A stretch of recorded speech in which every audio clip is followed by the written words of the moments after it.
Question number 3 है 13.2 exercise maths 10th। ठीक है, इस क्वेश्चन में हमें बोला गया है गुलाब जामुन। तो गुलाब जामुन तो हम सब ने खाई है ना। तो आजकल दो तरह के गुलाब जामुन आने लगे हैं मार्केट में। देखते हैं ये कौन से गुलाब जामुन है। A gulab jamun contain sugar syrup up to 30% of its volume. ये बोल रहे हैं कि एक गुलाब जामुन है, उसमें मिठास होती है ना, सिरप होता है, वो कितना है, जितना वेट वॉल्यूम गुलाब जामुन का उसमें 30%। फॉर एग्जांपल अगर आप सपोज कर लो, अगर ओनली गुलाब जामुन का वेट 100 ग्राम है, ठीक है, तो उसमें उसका 30% हमें 30 ग्राम सिरप मिक्स करना पड़ेगा। अगर आपके पास जो गुलाब जामुन है वो 10% है तो उसका 10 ग्राम है तो उसका 30% 3 ग्राम हमें उसमें सिरप मिक्स करना पड़ेगा। तो ये बोला जा रहा है कि जो गुलाब जामुन होती है ना, ठीक है, उसमें हमने जो सिरप को मिक्स करना वो कितना करना है, 30% ऑफ इट्स वॉल्यूम।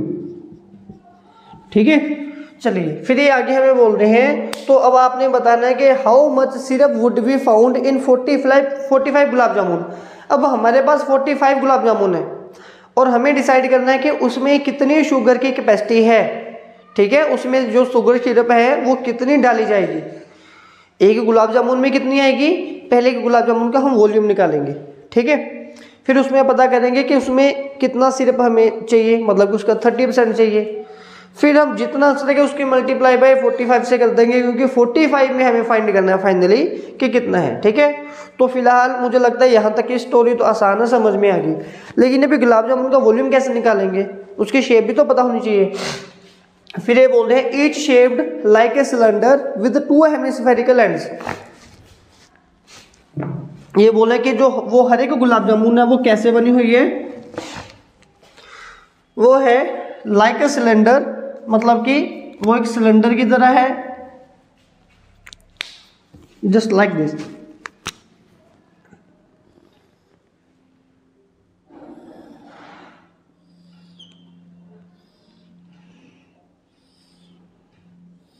फिर इसके बाद उन्होंने बोला है विद 2 हेमिस्फेयर्स एंड्स, और इसके जो दोनों किनारों के ऊपर दो हेमिस्फेयर लगे हुए हैं, इसके किनारों के ऊपर 2 हेमिस्फेयर लगे हुए हैं। ठीक है, फिर ये बोल रहे हैं and with length 5 centimetre and diameter 2.8 centimetre. अब ये लेंथ किस चीज की है, देखिए ध्यान से। ईच शेप्ड मतलब कि हर एक गुलाब जामुन जो सिलेंडर और हेमिस्फीयर के साथ बनी है उसकी लेंथ 5 सेंटीमीटर है। मतलब कि अगर मैं आपको क्वेश्चन समझाने की कोशिश करूंगा कि यहाँ से लेके जो यहाँ तक की गुलाब जामुन की लंबाई है दैट इज 5 सेंटीमीटर। वो 5, ये राजस्थानी गुलाब जामुन है, आजकल ऐसी चलती है। ठीक है, जैसे मेडिसिन कैप्सूल होता है ना, उस कैप्सूल को अगर जूम कर दें, बड़ा कर दें, तो ऐसी गुलाब जामुन बन जाएगी। तो ये बोल रहे हैं कि उसकी जो इंटायर लेंथ है दैट इज 5 सेंटीमीटर, और उसके बाद इसका जो डायमीटर है दैट इज अगेन 2.8 सेंटीमीटर। अगर डायमीटर 2.8 है मिनटू से इसका रेडियस कितना होगा, इसका रेडियस यहाँ से लेके यहाँ तक होगा ना, 2.8 का हाफ। सिमिलरली इतना ही रेडियस इसका होगा, 2.8 का हाफ। तो चलिए पहले हम इसके 2 डिपार्टमेंट बना देते हैं। यहाँ पे वन साइड पे लिखेंगे सिलेंडर और दूसरी साइड पे लिखेंगे hemisphere. First one is cylinder and second one is hemisphere. और सिलेंडर का जो रेडियस हमारे पास आएगा वो कितना आएगा, 2.8/2 दैट इज 1.4 सेंटीमीटर।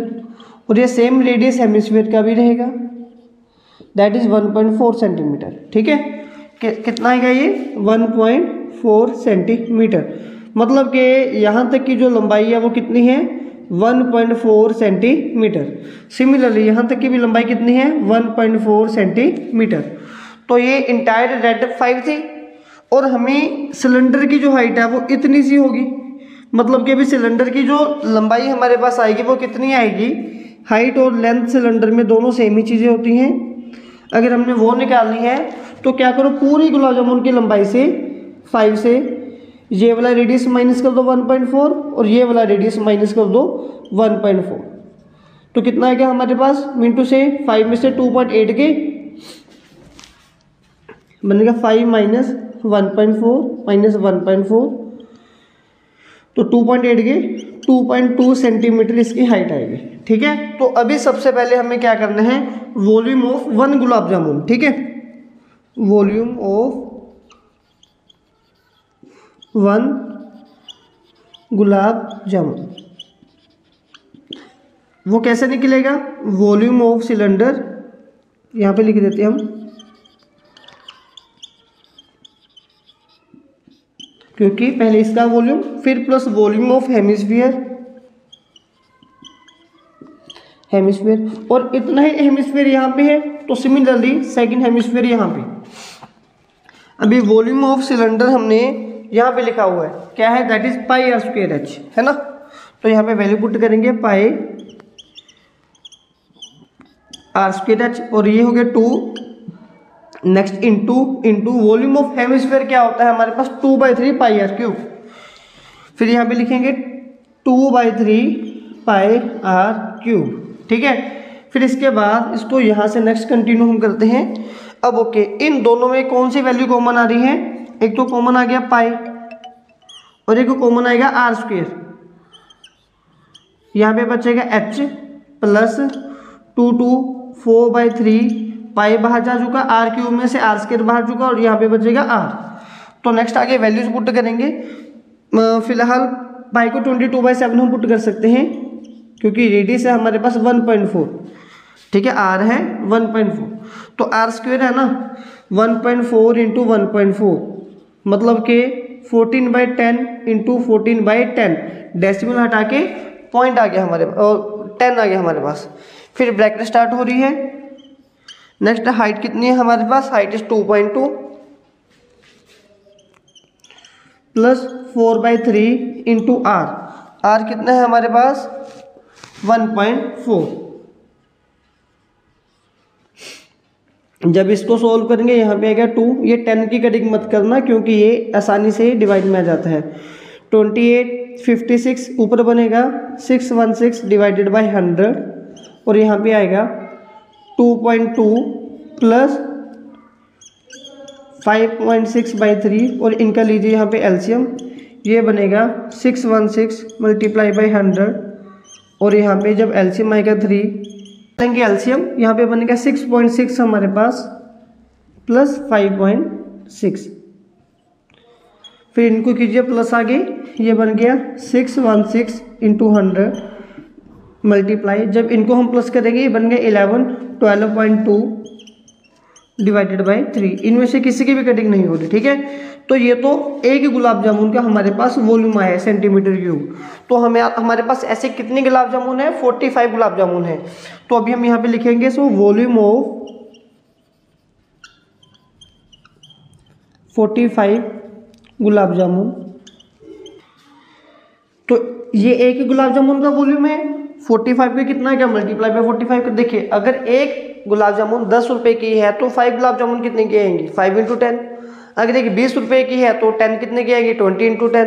तो एक का वेट इतना, 45 का कितना होगा, 45 इंटू 10। ठीक है ना, काफ़ी आसान है। तो इसकी मल्टीप्लाई भी हम करेंगे 45 इंटू 616 इंटू 10 इंटू ये बन गया डिवाइडेड बाई 30 सेंटीमीटर क्यूब।